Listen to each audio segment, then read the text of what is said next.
Bienvenidos, bienvenidas a un programa más de Praxis TV, programa de la Escuela de Filosofía de la Universidad Nacional de Costa Rica.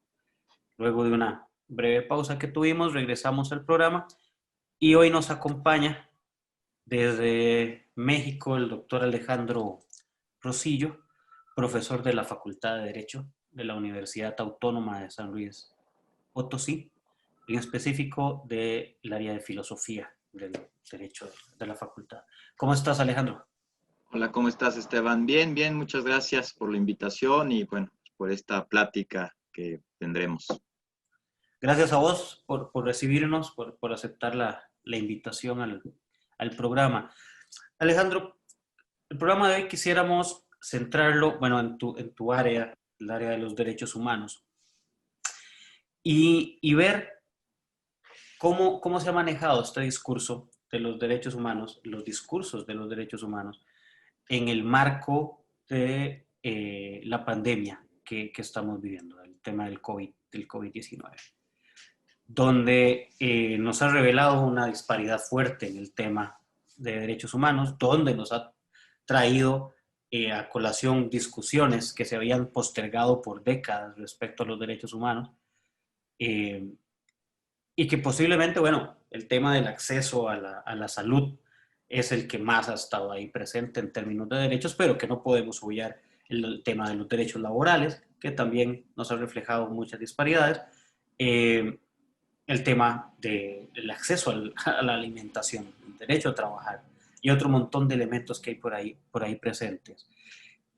¿Cómo podríamos empezar entonces una reflexión respecto a la situación de los derechos humanos actualmente? Podremos pensarlo en el mundo, podemos focalizarnos en América Latina, ver el caso de México. eh, ¿cómo, ¿Cómo lo ves? ¿Cómo ves estas cosas?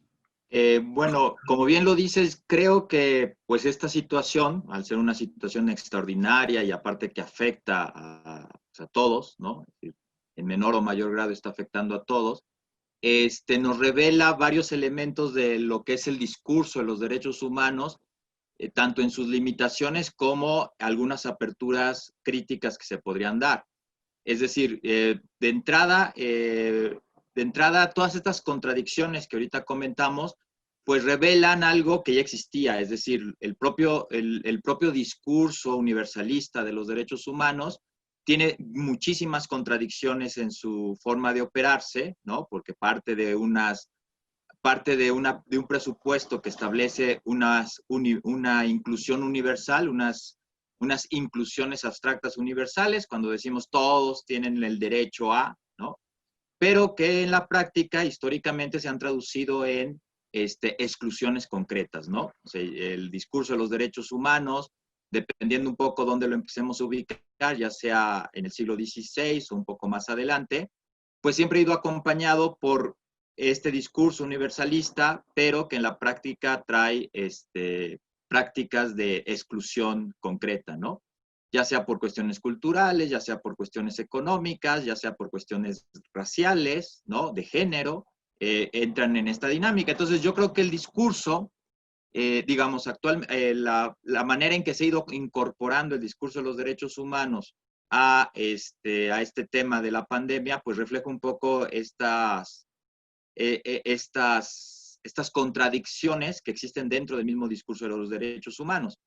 Por decirlo con palabras de un conocido sociólogo del derecho, finalmente los derechos humanos responden a este doble pilar, a veces bipolar, de la modernidad, ¿no? Este pilar emancipatorio y este pilar regulatorio de la modernidad. Entonces, eso lo podemos encontrar. Yo creo que el ejemplo más claro que podemos ver, por lo menos ha pasado en México, supongo que en Costa Rica pasa algo semejante, es que, por ejemplo, obviamente ante esta pandemia, digamos, de primera vista o lo primero que nace en el sentimiento de la gente y aparte en un discurso que tiene mucha aceptación, pues es hablar del derecho a la salud, ¿no? Así, el derecho a la salud, ¿no? claro, el derecho a la salud tendríamos que verlo desde muchos aspectos, ¿no? Yo creo que el más crítico ahorita tendría que ser hablar del derecho a la salud como deficiencias de los estados neoliberales para garantizar ese derecho, pero no sé si eso ha pasado en Costa Rica, te digo, en México sí, se ha utilizado el derecho a la salud más bien como una manera de criminalizar, ¿no? O hasta de generar cierto odio, encono social entre aquellos sectores que por su situación económica, por su situación laboral, por ejemplo, nosotros como profesores universitarios, que sin ningún problema podemos ejercer la cuarentena, ¿no? Podemos encerrarnos, ¿no? Nos siguen pagando, seguimos trabajando con esta modalidad en línea, intentando dar clases, intentando dar asesorías, pero por otro lado, pues hay un sector importante de la población que vive al día, ¿no? Que se gana su alimentación día con día, que no tiene un salario fijo. Entonces ahí también se demuestra una carencia estructural de las economías, del gran desempleo, o del gran empleo informal.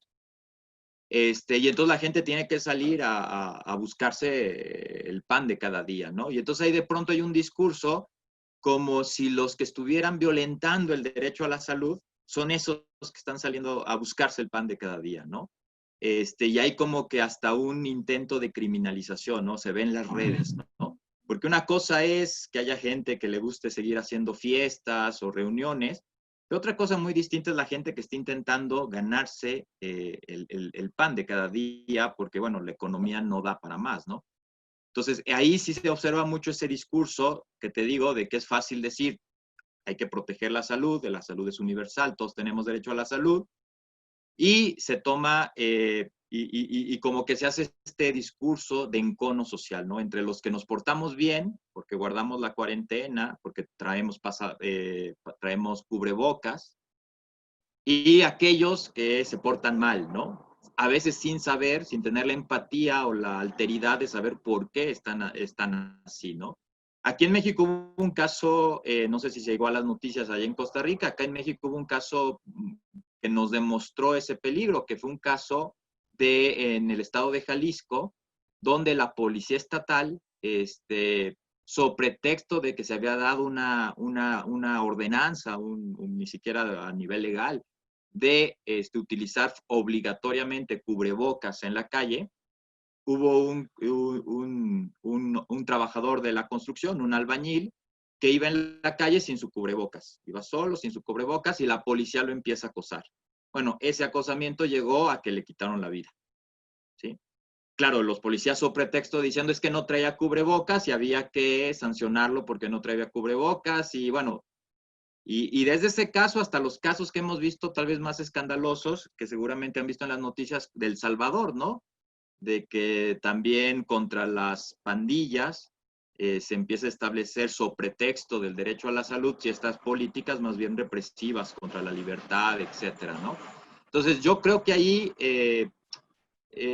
lo que vemos es la parte de la crisis general del discurso de los derechos humanos que hace esto, ¿no? Que establece inclusiones abstractas, pero determinan esas inclusiones abstractas generando exclusiones concretas, ¿no? O sea, es muy fácil decir, todos tenemos derecho a la salud, ¿no? Y por lo tanto, para proteger la salud de todos hay que hacer cuarentena, hay que usar todos el cubrebocas, pero en ocasiones no nos damos cuenta que esa inclusión general, universalista, abstracta, en la práctica comienza a generar exclusiones concretas que van mucho más allá de una cuestión simplemente voluntariosa de la persona, ¿no? O sea, es decir, el que una persona diga, o me muero de hambre quedándome en casa, o me la juego buscando un trabajo, o yendo a vender lo que tengo que vender, pues va más allá de una cuestión voluntarista, es una cuestión estructural, ¿no? De la propia economía que ha generado una gran cantidad de empleo informal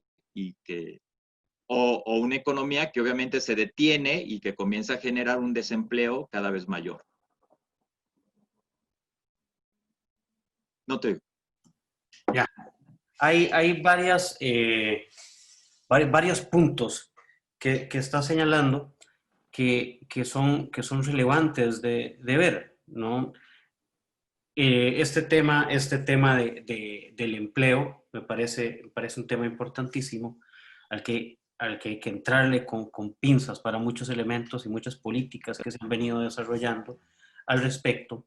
Pero antes de llegar ahí, en términos de este derecho, de esta forma, y quién violenta el derecho a la salud, nos lleva también a estas dinámicas y estas prácticas sociales, comunicativas a la vez, donde de alguna manera empieza un discurso a decir, bueno, sí, la gente tiene que trabajar, es necesario que la gente trabaje, ellos están, pero al mismo tiempo esta circunstancia empieza casi que a romantizar esa labor de ir a ganarse la vida día con día. Vea, usted está en su casa, tranquilo, puede hacer esto, vea aquellos otros que se están exponiendo, que tienen que salir a vender, son los que te llevan la comida, son los que hacen esto, pero no se genera la reflexión de fondo, que es por qué hay personas que viven en estas condiciones, ¿no? Se llega a generarse una idea de romantizar de alguna forma esto, casi que transformarle en héroes a los que van a entregarte tu comida. Son esos nuevos héroes que andan bolsos grandotes en la espalda y andan en bicicleta exponiéndose, ¿verdad? Pero ¿por qué llegar a la precarización laboral, o por qué tener que llegar a estas condiciones, o por qué no todas las personas pueden, en efecto, guardar esta cuarentena como se debe, como nos la piden? ¿Mm? Y no se llega a la discusión de ese por qué, ¿no? Se queda en el esto es lo que sucede, tenemos, y se normaliza, se llega a decir, bueno, esto tiene que ser así, no hay otra, no hay de otra, estas personas pues no tienen que salir a ganarse el dinero.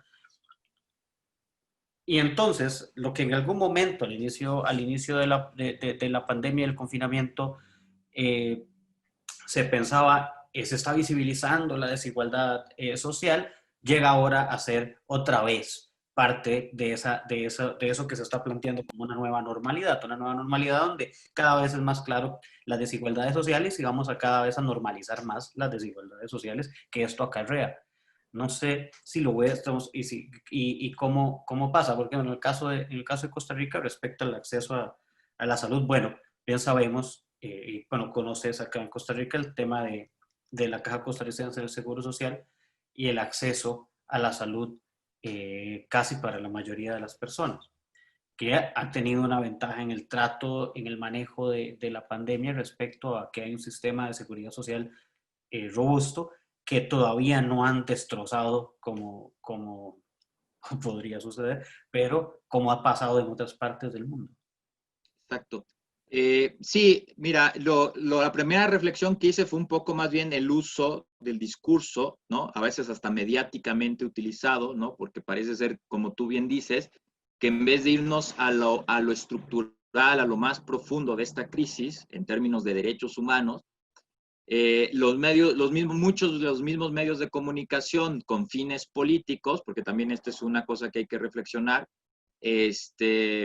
pues van simplificando los discursos. Entonces, una simplificación muy fácil era esta que te decía, ¿no? Los derechos humanos de todo. Y luego, por otro lado, aquellos que o los criminalizas, ¿no? Por ejemplo, en México ha pasado más que se criminaliza a esa gente, o, como dices bien, en Costa Rica se romantiza, ¿no? Se hace el romanticismo de este trabajo precario, ¿no? Los héroes que están llevando la comida a tus casas, los héroes que hacen el delivery, o no sé cómo lo digan ustedes allá, ¿no? La entrega a domicilio, etcétera, etcétera.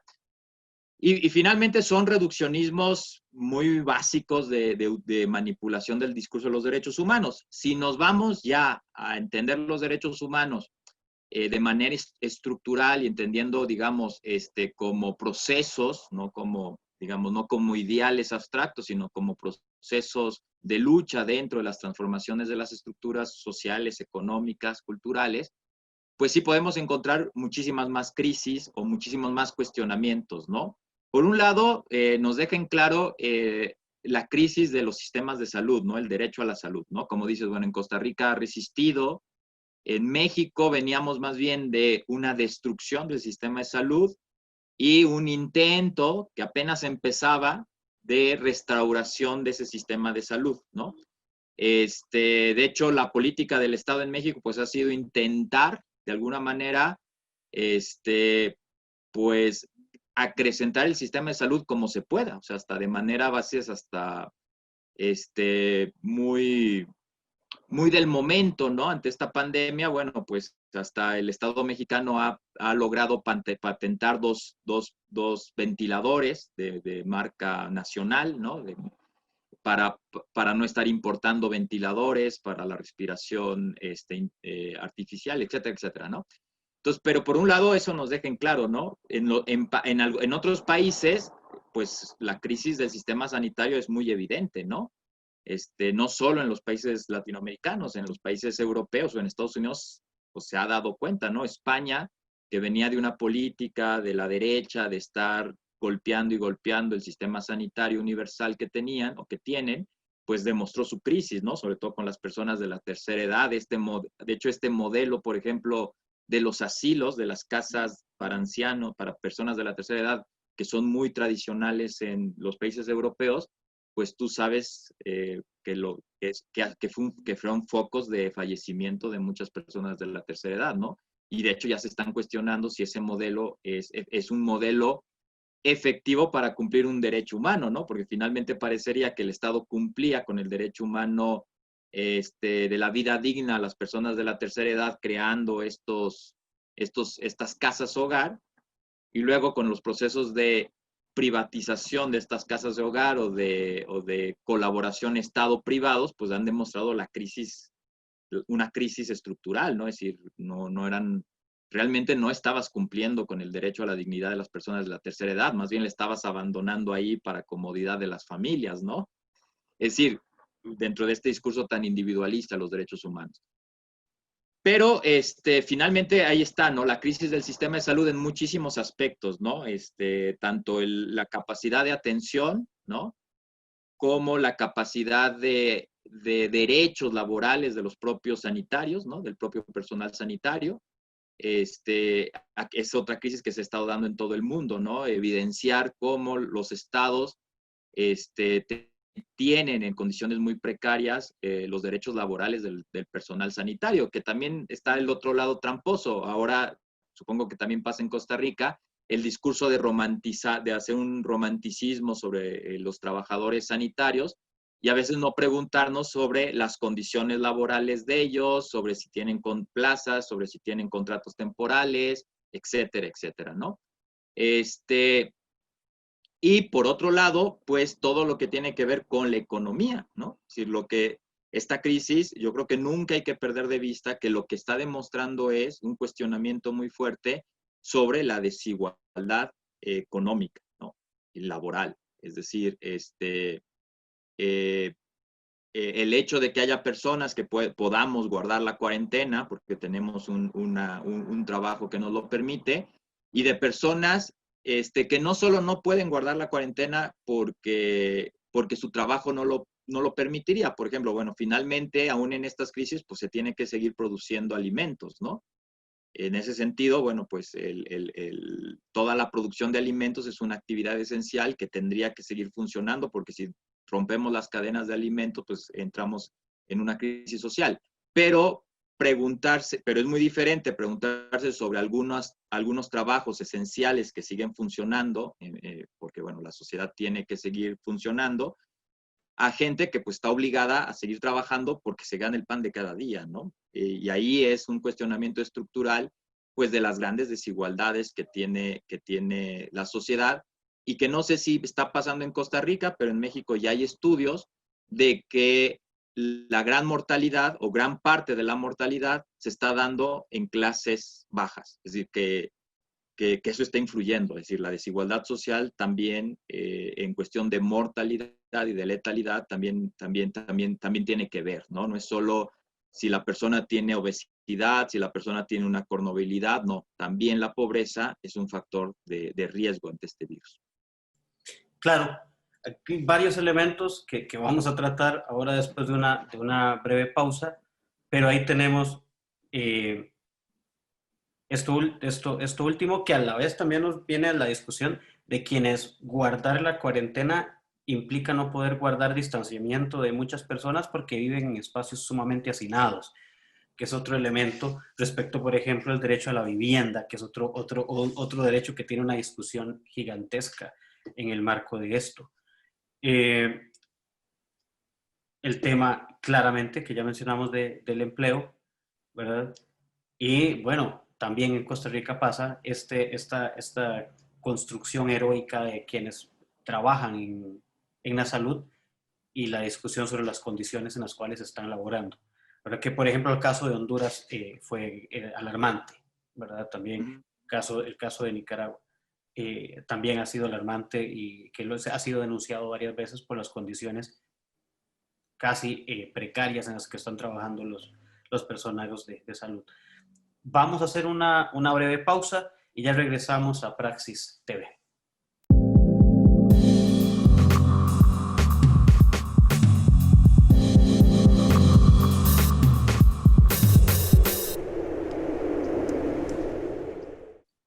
Bienvenidos, bienvenidas de nuevo a Praxis TV, programa de la Escuela de Filosofía de la Universidad Nacional de Costa Rica. Seguimos conversando con el doctor Alejandro Rosillo sobre este tema de derechos humanos, la situación de los derechos humanos en el marco del COVID-19. Alejandro, hay un montón de temas que podríamos abordar, ¿no? Pero hay uno también, como mencionábamos en el bloque anterior, que es el tema del derecho y los derechos laborales. ¿No? El derecho al trabajo, el derecho a condiciones dignas de trabajo, ¿verdad? Que ha venido, es un tema de discusión y es un tema de preocupación, ¿verdad? Y del cual hay que ocuparse, evidentemente. Esta pandemia ha venido a generar herramientas legales, ¿no? Para reducir jornadas laborales, para suspender contratos, ¿verdad? Bajo el argumento, sobre texto de que es de los males el mejor, porque si no habría que despedir a un montón de gente y esto traería un panorama económico aún peor. Hay un riesgo, creo yo, y que lo hemos mencionado en algún momento, de que se normalice la precarización laboral.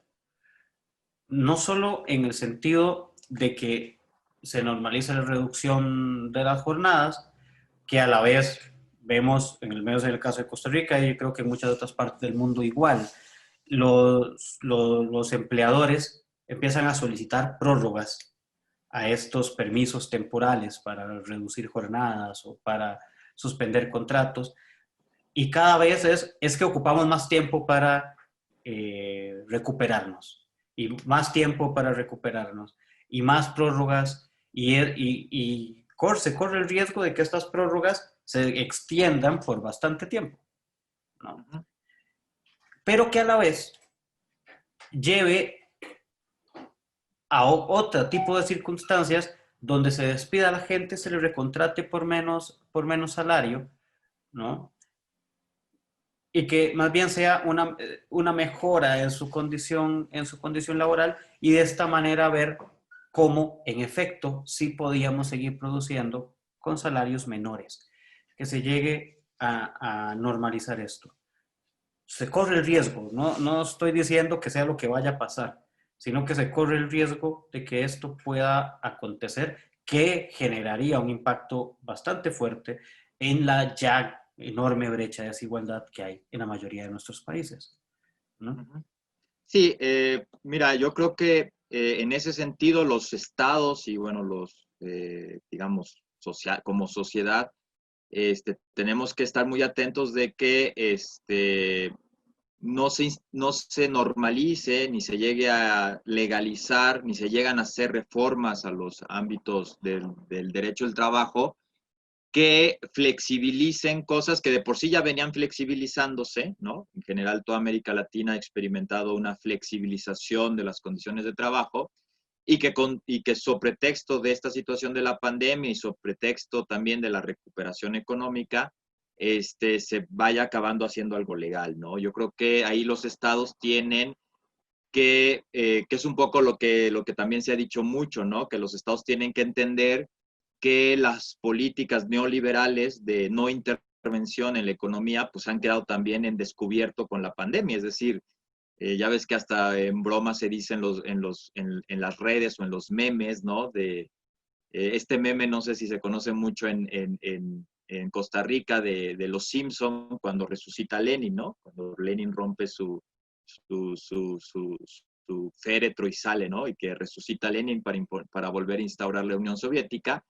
Ese meme se usó mucho como más bien para resucitar a Keynes, ¿no? O sea, para decir, bueno, adiós al neoliberalismo, otra vez el Estado tiene que entender que hay que meterse en serio a regular la economía, ¿no? A través de muchísimas formas.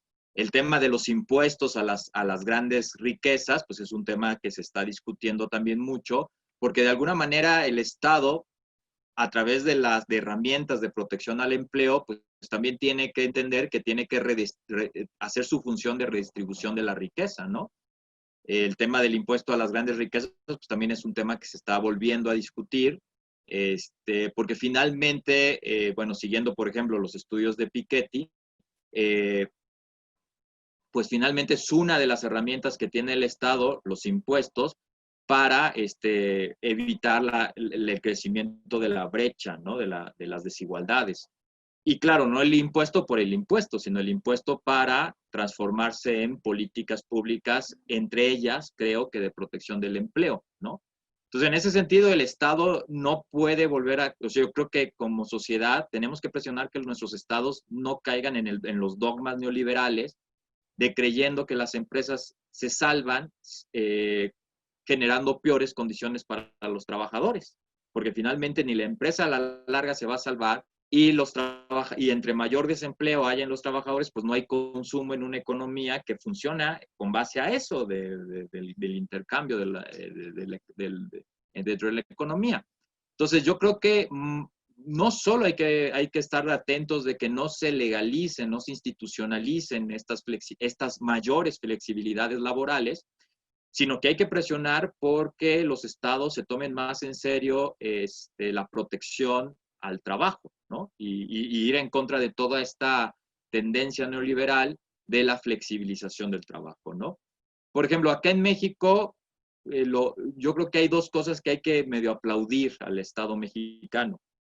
No sé qué tanto en la práctica funcione, pero por lo menos en las políticas públicas se plantearon dos cosas básicas. Uno, no se está rescatando a las grandes empresas, o sea, no se están dando los rescates financieros, estos de deuda pública para rescatar desde arriba a las grandes empresas, porque no solo la experiencia en México, yo creo que la experiencia en todo el mundo, incluyendo el primer mundo, incluyendo Estados Unidos, en otras experiencias de crisis, es que cuando tú rescatas hacia las empresas gastan el rescate no para salvar los empleos, sino utilizan el rescate para pagar deudas y muchas veces deudas financieras, ¿no? Estas experiencias de que el Estado rescata una empresa y el dinero de la empresa y ese rescate acaba en pagar cosas financieras, ¿no? Deudas con la banca, etcétera, etcétera. Y el trabajo queda desprotegido.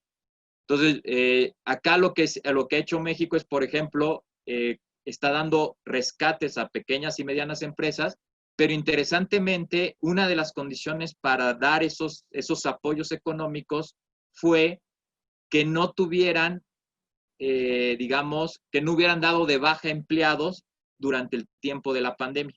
Es decir, que no tuvieran, que no hubieran dado de baja empleados durante el mes de febrero, marzo, abril, en el sentido de que se llamó a la solidaridad, es decir, si tú quieres que yo Estado te apoye a ti empresa, pequeña empresa, con un préstamo, tienes que demostrarte que para empezar fuiste solidario con tus empleados, que no los corriste en el momento en que se anunció la pandemia, ¿no? Y por otro lado, el Estado mexicano fortaleció y creció mucho más un programa de empleo que le llaman Jóvenes Construyendo el Futuro, ¿no? Que finalmente es como un apoyo laboral que dé el Estado para que las empresas contraten, ¿no? Entonces, es como que comprometer a la empresa de que el Estado paga el salario de un joven durante un año para que el joven se capacite o hasta 2 años y que pueda tener experiencia laboral, porque también es otra de las trampas del mercado laboral que conocemos, ¿no? ¿Cuántas veces no vemos que le piden a los jóvenes experiencia laboral, ¿no? O sea, el joven acaba de salir de la carrera o está acabando el bachillerato y todos los trabajos dicen 2 años mínimo de experiencia laboral. Pues, ¿cómo tenerlos si nadie me contratas y me pides? Entonces, bueno, a lo que voy con tu pregunta es que efectivamente hay que luchar para que no se flexibilicen más las leyes laborales, ¿no? Y también exigir a los estados de que sus políticas públicas de rescate económico vayan enfocadas realmente a cuidar el empleo, ¿no? A cuidar los empleos, no a supuestos rescates económicos que acaban en realidad salvando el sistema financiero y no realmente los empleos. Que luego eso es una gran trampa porque se aplaude mucho a algunos estados que dicen, los estados, tal estado condonó a las empresas en el pago de impuestos.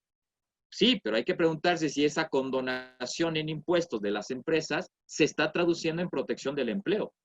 Porque si no, lo único que estás haciendo es protegiendo los capitales, ¿no? Y no protegiendo el empleo, que al final de cuentas es lo que le debe preocupar principalmente al Estado, ¿no? Y finalmente una economía con mayor empleo va a ser una economía que funcione más.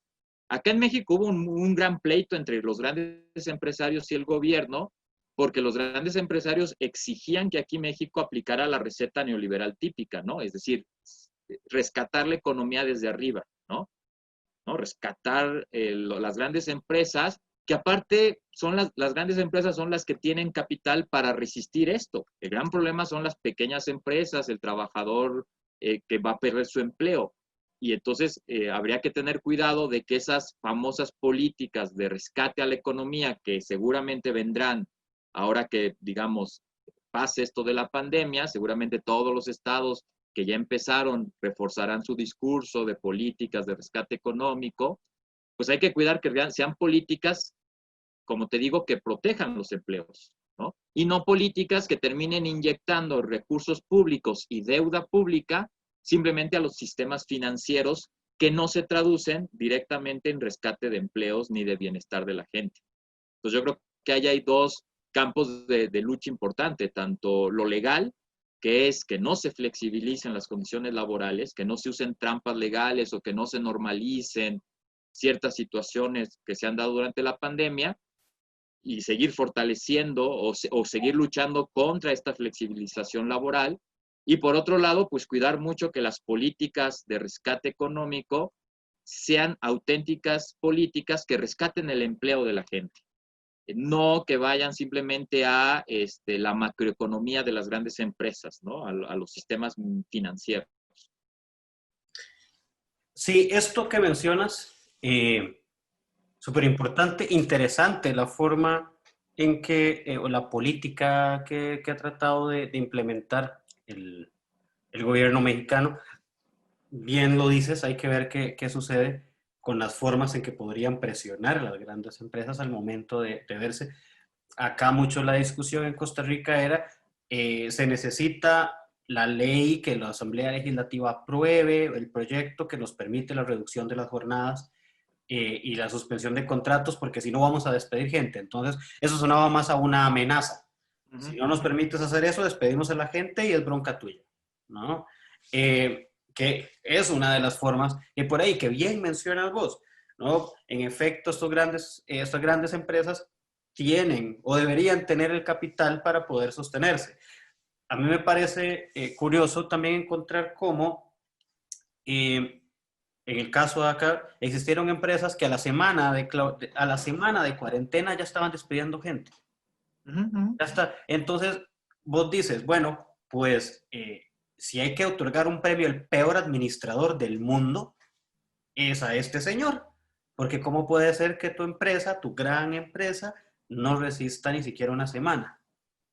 ¿No? Entonces, eso es interesante, porque entonces inmediatamente ocupamos esto es urgente, en una semana, ¡pum!, ya empezamos a suspender contratos sin que haya habido una afectación real, o sea, ¿qué afectación puede ser medible? Simplemente en 5 o 6 días de cuarentena. Esto es un elemento que se plantea ahí en discusión.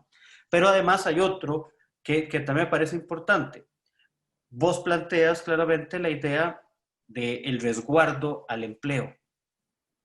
Por otro lado, ahora que mencionábamos en el primer bloque respecto a las personas que logramos tener un trabajo que nos permita hacer teletrabajo y que, por ejemplo, y suele suceder en otros lugares, viene la discusión sobre si el gobierno tiene que empezar a suspender también o reducir jornadas a los empleados públicos, ¿verdad? Para que, para que las condiciones económicas se emparejen a las otras. Es una discusión o es una propuesta bastante complicada, me parece a mí, porque entonces el tema no es cómo mejoramos la condición económica de estos grupos, ¿verdad? Sino más bien cómo empeoramos la condición económica de los otros, incluso construyendo un discurso donde la otra vez los medios participan, donde casi que construyen una guerra entre empleados públicos, trabajadores privados, donde quien sale ileso, ¿verdad? Son los que realmente tienen privilegios económicos y a quienes van a salvar cuando se presentan las medidas de salvamentos económicos. Vamos a volver con este tema después de una pausa. Ujú. Y continuamos conversando. Ya regresamos a Praxis TV.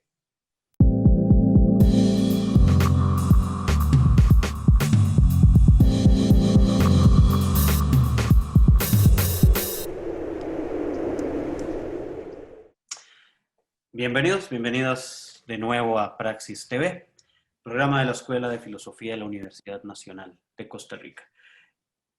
Continuamos conversando con el doctor Alejandro Rosillo, profesor de la Facultad de Derecho de la Universidad Autónoma de San Luis Potosí, en México.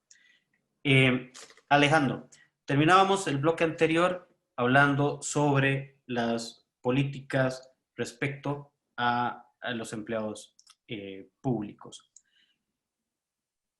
Viene, y hablábamos fuera de cámaras, el caso de México y la forma de entender esto. Vemos el caso de Costa Rica y de muchos otros lugares, ¿verdad? Que se vuelve interesante entonces ver cómo el discurso respecto a los salarios del sector público se mete como que todo en un mismo saco, como decimos por acá, ¿no? Entonces, se utilizan los mismos apelativos a una maestra de escuela que gane 1.500.000 colones, a un magistrado que gane 10 millones de colones, a un presidente de algún banco público que gane 16 millones de colones, etcétera. Se mete todo ahí y entonces cuando se habla de los privilegios, cuando se habla de lo otro, básicamente entonces el discurso termina atacando a un grueso de población del sector público que no necesariamente es el que alberga los mejores salarios. ¿Cómo ha sido, cómo ves vos este tipo de cosas? ¿Cuál es la situación que se ha tratado o que se propone en México respecto a esto? Mira, acá la cuestión ha sido que desde el inicio de esta administración, como que el gobierno, sobre todo el presidente de la República, AMLO, estableció un discurso de distinción muy clara, ¿no? Él habla de los altos funcionarios, de los sueldos de los altos funcionarios y de todo el funcionario del Estado, ¿no? Entonces, ahí él tiene una retórica muy clara de decir que hay que poner topes a los salarios de los altos funcionarios. Estamos hablando de secretarios de Estado, él mismo como presidente de la República, magistrados ministros de la Corte, es decir, de hecho hasta se emitió una ley sobre salarios públicos donde sí establece que el tope máximo de todo funcionario público tiene que ser el salario del propio presidente, ¿no? O sea, el presidente es el único, el que puede ganar más y de ahí para abajo, ¿no?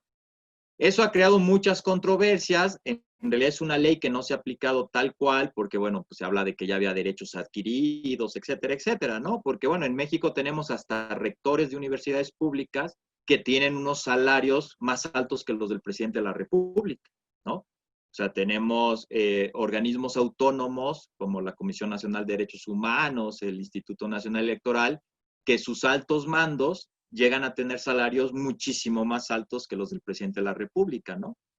Bueno, hemos llegado a tener casos de hasta presidentes municipales que tienen salarios más altos que el presidente de la República, ¿no?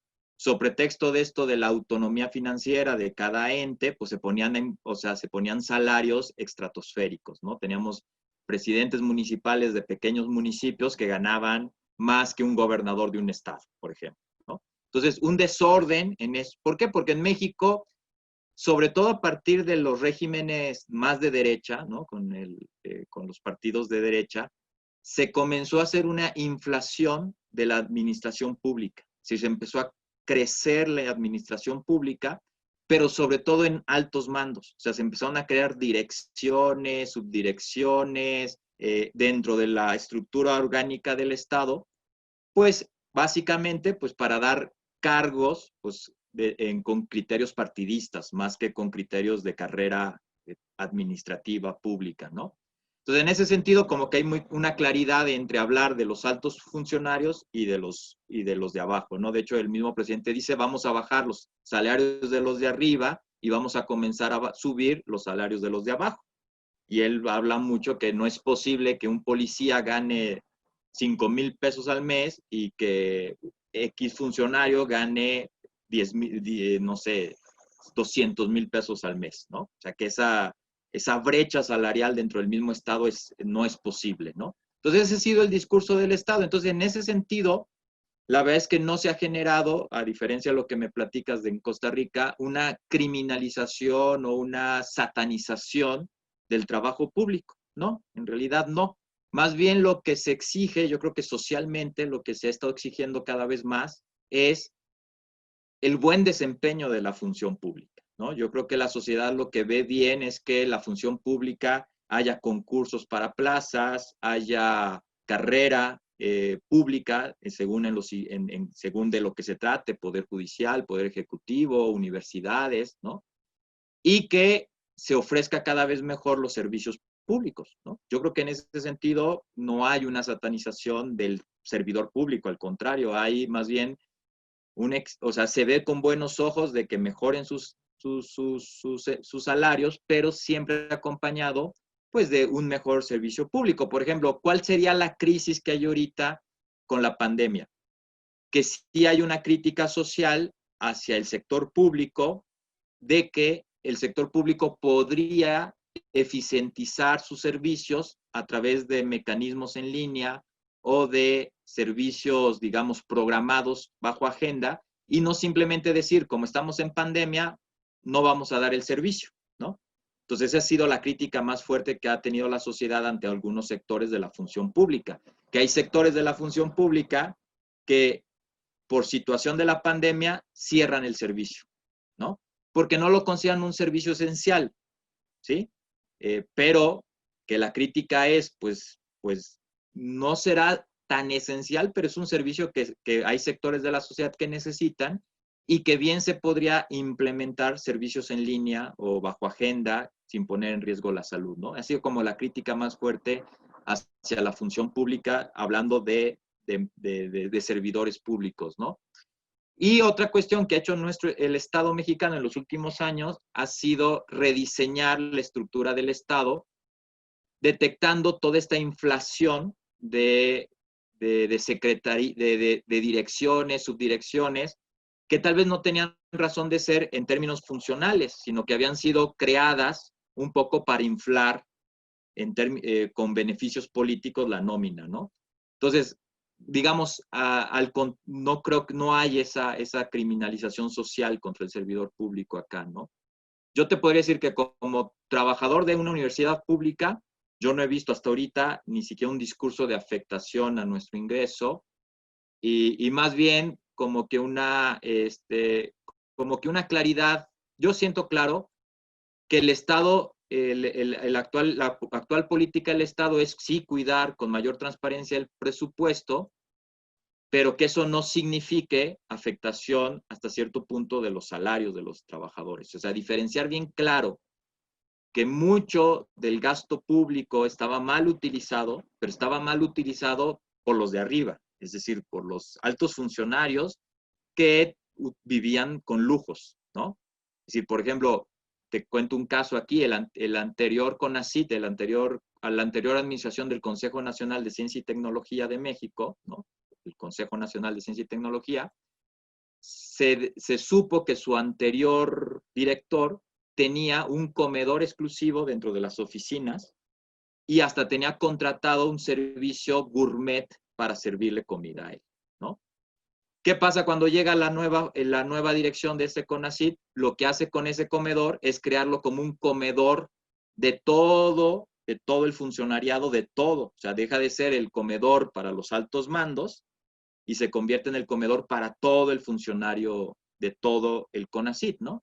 Donde se les da servicio de alimentación a todo el funcionariado y que la cuota del comedor creo que está en función un poco de tu salario, ¿no? Si tu salario es bajo, si tú eres de los de menos nivel, tu colaboración para el comedor es menor.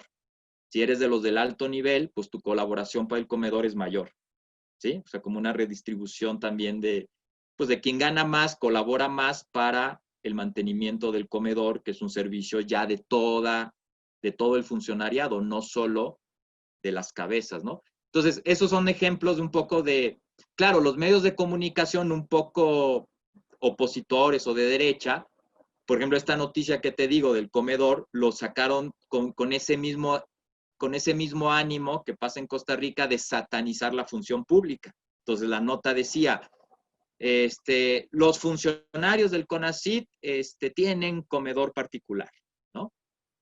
En realidad no pegó mucho porque la gente decía, por ejemplo, la gente de las empresas decían, pues en mi empresa hay un comedor y yo puedo ir a comer en el comedor, no es nada raro. Es decir, ¿qué tiene de malo que los trabajadores de una institución pública también puedan acceder a un comedor y que aparte de su propio salario están colaborando para mantenimiento de ese comedor?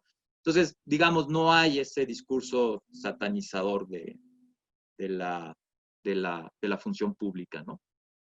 Sí, sí, te comentaba porque son realidades opuestas en ese sentido y que me parece importante eh, eh, discutirlas, ponerlas en balanza. En efecto, porque acá lo que se ha venido dando, bueno, después de que se aprueba que se puedan reducir jornadas y suspensión de contratos en el sector privado, viene la exigencia de que el Estado haga lo mismo con sus empleados. Ponen un salario donde a partir de ese salario se puede haber una disminución de la jornada y se empieza a discutir mucho, bueno, es que ya los empleados privados se han sacrificado, en qué momento se va a sacrificar a los empleados eh, públicos y la discusión siempre, o que yo vea, bueno, y ese dinero, ¿a dónde lo van a querer enviar? ¿No? ¿A quién van a salvar? O sea, ¿será que, porque en algún momento se dijo, bueno, hagamos algún tipo de impuesto solidario, ¿verdad? Donde a partir de un salario específico hacia arriba puede ir aumentando ese impuesto, es un porcentaje del salario que se va a utilizar como un tipo de impuesto solidario para poder financiar lo que se llama un bono proteger, que es un bono que se le otorga a las personas que han sufrido disminución de las jornadas laborales, o que se han sido despedidas o les han suspendido el contrato. Bueno, pues de alguna forma esto no fue bien visto, no tuvo el apoyo que se esperaba. Evidentemente en una discusión que desde mi perspectiva hay respecto a una resistencia enorme a esta idea del impuesto, ¿no? La idea de los impuestos, la idea de, ha calado mucho esta idea de que los impuestos son formas en que el Estado te roba dinero, te roba tu fuerza de trabajo, ¿verdad? Muy Nozick, ¿verdad? Sí. Está por ahí presente. Y una resistencia enorme al mismo tiempo a que el Estado no es eficiente para poder distribuir la riqueza. Entonces, mejor busquemos las campañas particulares para ayudar a estas personas, pero que el Estado no nos toque esto. Curioso, curioso dato que quienes se vieron más afectados con las suspensiones de contratos y la reducción de jornadas son las personas que ganaban menos salarios en el sector privado también. Entonces, en efecto, esto es un elemento que hay ahí y que ha venido también a discusión respecto a cuando se habla de empleados del sector público, en el discurso se suele homogenizar. A pesar de que las personas puedan entender, la gente pueda entender, no, mira, es que la maestra de mi escuela no gana eso, ¿verdad? En el discurso se homogeniza esto y el discurso es todos en el mismo saco y, ¿verdad? Entonces hay como una piñata que se llama sector público, démosle de golpes, ¿verdad? Pero como que no se está dividiendo claramente, ¿verdad? Esto, tal como vos nos cuentas que se está pensando en México, ¿no? Ujú.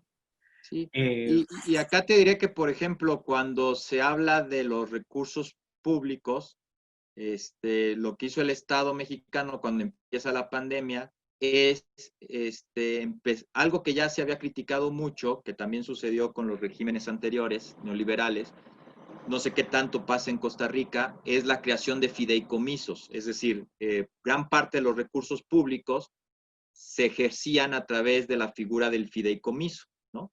Y entonces ese fideicomiso se le asignaba a diversas dependencias públicas que luego, pues a través de la figura del fideicomiso, pues otorgaban el dinero a proyectos de todo tipo, ¿no? Desde culturales, etcétera, etcétera, ¿no? Entonces, a eso le llamaban fideicomisos sin estructura orgánica, es decir, no eran fideicomisos que tuvieran, digamos, una estructura orgánica dentro del Estado, sino más bien era, si se usaba, se usaba, si no se usaba, pues ahí quedaba, bueno. Y había ya varias investigaciones que demostraban que era un caldo de corrupción esos fideicomisos, porque tenían poco seguimiento, porque tenían pocos criterios de evaluación, etcétera, etcétera, ¿no? Y que no correspondían directamente a políticas públicas orgánicas, ¿no? Y entonces parte de lo que hizo el Estado fue ordenar la desaparición de la mayoría de esos fideicomisos, ¿no? Claro, eso se interpretó desde ciertos sectores como que el Estado estaba quitando presupuesto a varios sectores y en realidad, pues en realidad era, digamos, parte de esos fideicomisos que no se iban a utilizar este año, hasta por razones de la pandemia, ¿no? Había fideicomisos que iban a ser inejecutables en este año, pues se fueron distribuyendo para cuestiones de salud, ¿no? Entonces, digamos que esa estrategia un poco calmó las voces de decir que el Estado se amarre el cinturón porque los privados ya nos amarramos el cinturón, ¿no? Sino que al contrario, hasta lo usaron un poco como crítica de por qué el Estado deja de gastar y demás. Entonces, en ese sentido, el discurso de que nosotros los privados con la crisis nos estamos amarrando el cinturón y tu Estado, ¿cuándo empezaste a amarrarte el cinturón? Tampoco ha pegado mucho en México porque desde el inicio de la pandemia, parte también del discurso del Estado mexicano fue decir, nos vamos a amarrar el cinturón en estas cosas para poder contribuir a la pandemia, ¿no? O vamos a tomar de estos fideicomisos que no tienen un destino muy claro, que no tienen una estructura orgánica, los vamos a utilizar para el combate, para el tema de la pandemia. Entonces eso también ha ayudado a que no se, pues no caigan estos discursos como el que tú comentas, ¿no? De que nosotros los privados ya nos sacrificamos, ¿en qué momento el Estado se sacrifica? Sí, claramente, y que a la vez, otra vez, como decíamos, termina generando como un sentimiento de revanchismo social, donde al fin y al cabo se ponen a pelear a dos grupos, mientras, como decimos por acá, quienes realmente se ven beneficiados, decimos acá un dicho popular, se tiran los toros detrás de la barrera, ¿no? Uh -huh, Están uh -huh. sentados en sus palcos viendo el problema que se ha generado. Bueno, Alejandro, se nos va el tiempo. Muchísimas gracias. Esperemos pronto poder hacer otro programa, conversar de otros temas que nos quedan pendientes. De Eh, acuerdo. muchísimas gracias. No, muchas gracias a ti y a la universidad por la invitación y pues ojalá esto pase pronto. Ojalá que sí. Y ya podamos volver a vernos y hacer Exacto. Y hacer cosas incluso, presenciales. exactamente, hacer algo de forma presencial. Muchas gracias a todos y a todas. Esto fue Praxis TV, programa de la Escuela de Filosofía de la Universidad Nacional de Costa Rica. Hasta pronto.